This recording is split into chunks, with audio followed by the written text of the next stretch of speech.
নমস্কার, আপনাদের আজকে আমি একটা কই মাছের রেসিপি দেখাচ্ছি, যার নাম হলো তেল কই।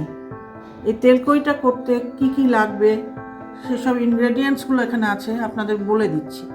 প্রথমে এই 8 ইঞ্চি 9 ইঞ্চি সমান কই মাছগুলো নিয়েছি। এতে প্রথমে নুন হলুদ মাখাতে হবে, সঙ্গে একটু সরষের তেল দিতে হবে। তারপরে এটা হচ্ছে লবণ, এটা হচ্ছে হলুদ, এটা হচ্ছে সরিষার তেল, এটা ধনের গুঁড়ো, এখানে জিরের গুঁড়ো, এটা লঙ্কার গুঁড়ো, এটা হলুদ গুঁড়ো, এটা আদা, এটা কালো জিরে, শুকনো লঙ্কা, একটা কাঁচা লঙ্কা, আর এটা হচ্ছে সর্ষের গুঁড়ো।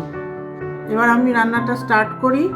প্রথমে এই মাছগুলোর মধ্যে একটু লবণ, একটু হলুদ মাখিয়ে নিতে হবে, সঙ্গে একটু সর্ষের তেল দিয়ে নিতে হবে, কারণ এই মাছগুলো খুব ফোটে তো তেলে পড়লে। একটু কাঁচা সর্ষের তেল দিয়ে নিলে আর এত ফোটে না। এরকম মাখিয়ে নিয়ে তারপর কড়াতে তেল দেবো, তেল দিয়ে তারপর এটাকে একটু ভেজে নিয়ে তারপর ইনগ্রেডিয়েন্টসগুলো সব মিশিয়ে দেবো।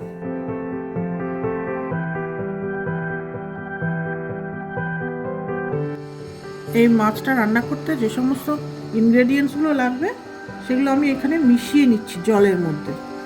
এটা যেমন সর্ষের গুঁড়ো, তার মধ্যে জল দিয়ে দিয়েছি। এবার এখানে একটুখানি ধনের গুঁড়ো দেওয়া আছে, আর একটু ধনের গুঁড়ো দিয়ে দিলাম, আর একটু জিরের গুঁড়ো দিয়ে দিলাম।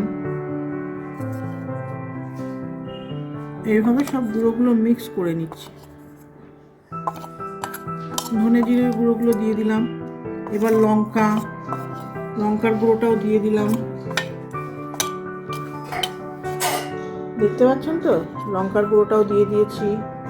এবার একটু হলুদ গুঁড়ো দিয়ে দেবো, এবার একটু আদা দিয়ে দেবো, দিয়ে এবার পেস্টটা বানিয়ে নিই।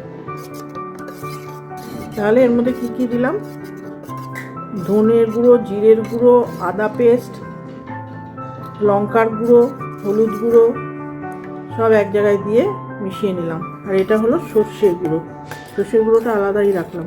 তাহলে একটু রান্নাটা দেখাই। মাছটা ভাজতে দিয়ে দিই, দেখুন।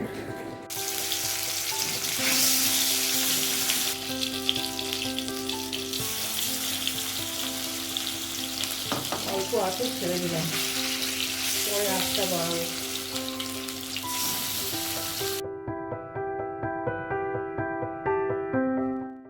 মাছ ভাজা হয়ে গেছে, বেশ লাল লাল করে ভেজেছি, ভালো রকম ভেজেছি। এবার একটা একটা করে তুলে নিই।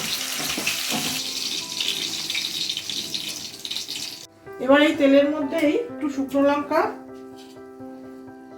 আর একটু কালো জিরে দিয়ে দিলাম, ফোড়ন দিলাম। এবার এই শুকনো লঙ্কা কালো জিরে ফোড়ন দেওয়ার পর একটু গরম গরম হলে এই মিক্সটা এর মধ্যে ঢেলে দিচ্ছি।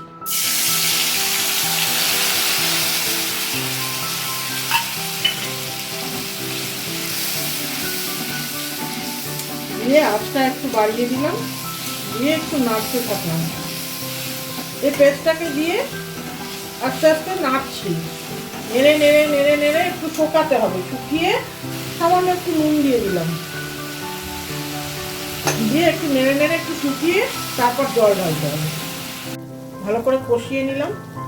এবারে কাঁচা লঙ্কাটাও দিয়ে দিলাম। এবার জল ঢেলে দেবো। কষানো হয়ে গেছে মশলাগুলোকে, খুব ভালো করে কষিয়ে নিয়েছি, গা থেকে তেল ছেড়ে দিয়েছি, এত ভালো করে কষিয়েছি। এবার জল ঢেলে দেবো,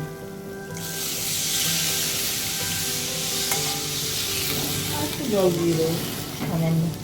এবারে সর্ষের ভেজানোটা দিয়ে দিলাম, সর্ষের পেস্টটা ঢেলে দিলাম। এবার জলটা ফুটছে, ঝোলটা আর একটু ফুটে নিক, তারপর মাছগুলো ছেড়ে দেবো। এবারে মাছগুলো দিয়ে দেবো।